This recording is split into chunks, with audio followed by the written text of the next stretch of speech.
tilting grinder. Remove the bolt under the double cylinder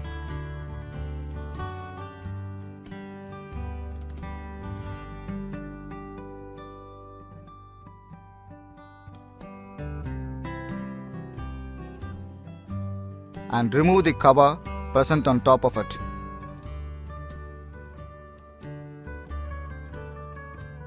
Then replace the unusable belt with a new belt.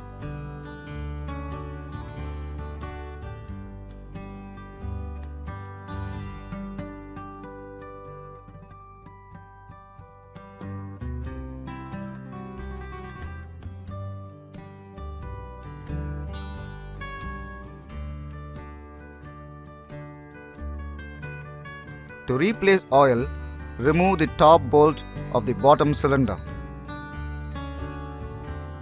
Then remove the cover present in the middle and follow it up by removing the bolt from the gearbox present inside. Removing it outside, pour the required amount of oil.